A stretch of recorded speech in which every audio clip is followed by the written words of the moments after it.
झूठ की उम्र भले ही छोटी हो, लेकिन जब तक सच सामने नहीं आता वो कई दिल तोड़ जाता है। जिस लड़की ने सिर्फ इंसानियत दिखाई थी, आज उसी पर लालच का इल्जाम लगाया जा रहा था।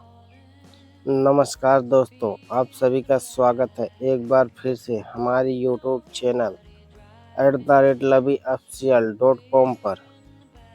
मित्रों, आज की कहानी का छठा भाग भावनाओं, दर्द और संघर्ष से भरा हुआ है, क्योंकि आज सीमा की इज्जत पर सवाल उठाया जाएगा।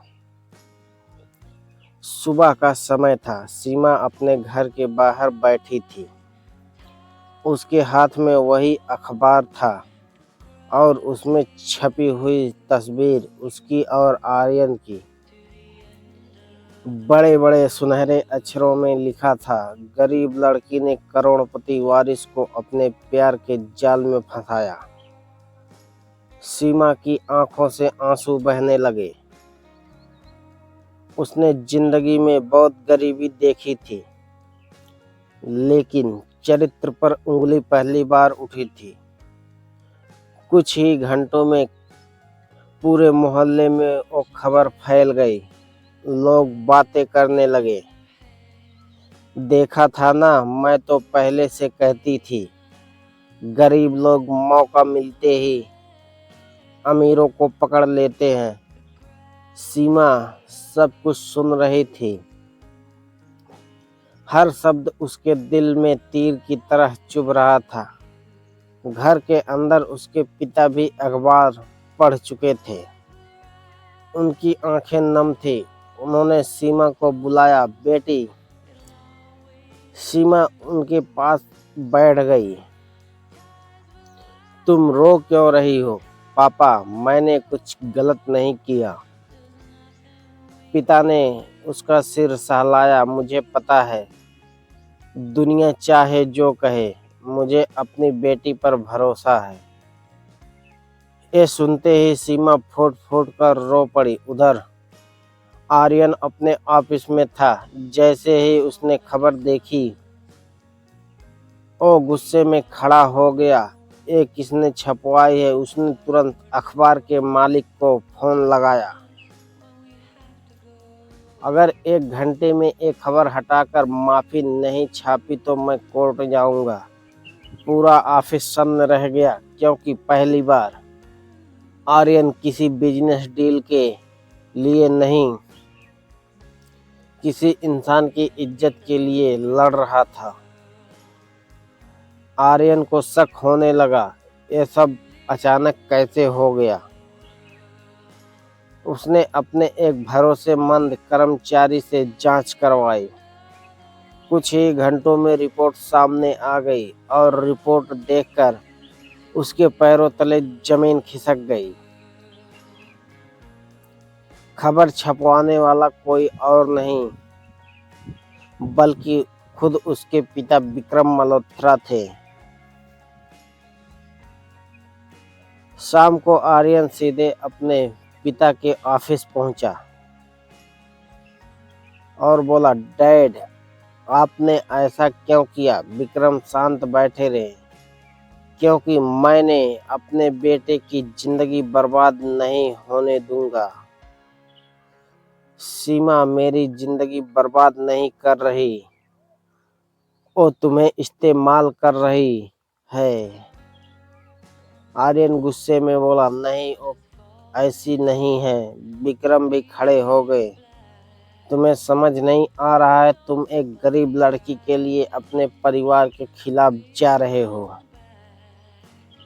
आर्यन की आंखों में आंसू आ गए। कम से कम वो मुझसे प्यार और सम्मान से बात तो करती है। कमरे में खामोशी छा गई। उधर सीमा ने एक फैसला कर लिया था। वो नहीं चाहती थी कि उसकी वजह से आर्यन और उसके परिवार में झगड़ा हो। उसने आर्यन को फोन किया, मुझे तुमसे मिलना है। रात को दोनों उसी पुराने घाट पर मिले। जहां वो पहले भी बात कर चुके थे। हवा में अजीब सी उदासी थी। सीमा की आंखें लाल थी। आर्यन ने पूछा, क्या हुआ? सीमा ने कांपती आवाज में कहा, आज के बाद मुझसे मिलने मत आना। आर्यन जैसे पत्थर का हो गया हो। क्या? हमारी दुनिया अलग है आर्यन। ये तुम्हारा फैसला नहीं हो सकता। यही सही है। आर्यन की आंखों में दर्द उतर आया। क्या तुम सच में ये चाहती हो? सीमा ने अपने आंसू छिपाते हुए कहा, हाँ। लेकिन उसके दिल की हर धड़कन चीख चीख कर कह रही थी, नहीं। कुछ सेकंड तक दोनों एक दूसरे को देखते रहे। फिर सीमा मुड़ी और धीरे धीरे वहां से चली गई। आर्यन उसे जाते हुए देखता रहा। उस रात दो दिल पहली बार टूटे थे, लेकिन कहानी यहीं खत्म नहीं हुई। अगले दिन सीमा के घर एक रजिस्टर्ड लिफाफा आया। उसमें एक पत्र था और साथ में एक पुरानी तस्वीर। तस्वीर देखकर सीमा के हाथ कांपने लगे, क्योंकि तस्वीर में उसकी दिवंगत माँ विक्रम मल्होत्रा के साथ खड़ी थी और पत्र में लिखा था, तुम्हारी माँ और मल्होत्रा परिवार का रिश्ता तुम्हारी सोच से कहीं गहरा है। सीमा की सांसें थम गई। आखिर उसकी माँ का संबंध मल्होत्रा परिवार से क्या था? भाग 7 में सुनेंगे माँ का छुपा हुआ राज।